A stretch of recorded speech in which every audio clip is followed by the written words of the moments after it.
Berdasarkan penelitian di Indonesia, ternyata ada 4 alasan utama kenapa orang sekarang makin pilih makanan halal. Pertama, karena faktor religiusitas.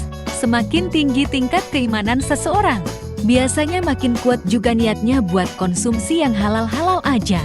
Bukan cuma soal aturan, tapi juga rasa tenang karena yakin makanannya sesuai ajaran agama. Kedua, karena kesadaran halal. Orang sekarang udah makin paham mana yang halal dan mana yang enggak. Jadi sebelum makan atau beli produk, mereka mikir dulu ini halal enggak. Ya, kesadaran kayak gini bikin kita lebih hati-hati dan selektif dalam milih makanan.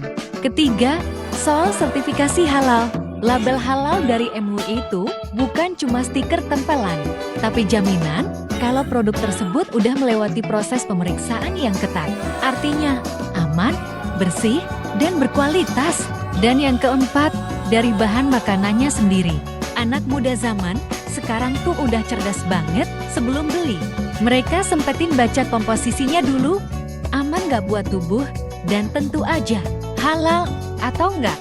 Jadi, kalau makanan halal itu bukan cuma urusan agama aja, tapi juga soal gaya hidup sehat, rasa aman, dan kepercayaan terhadap produk. Jadi, kesimpulan 4 faktor tersebut adalah kita harus pandai dalam memilih makanan dari segi bahan yang digunakan sampai ke tahap pengelolaannya. Karena pada tahap pemilihan bahan bisa menentukan halal atau tidaknya makanan tersebut. Next step, apabila kamu berbelanja, jangan lupa untuk selalu mengecek label halal atau bahan yang digunakannya ya.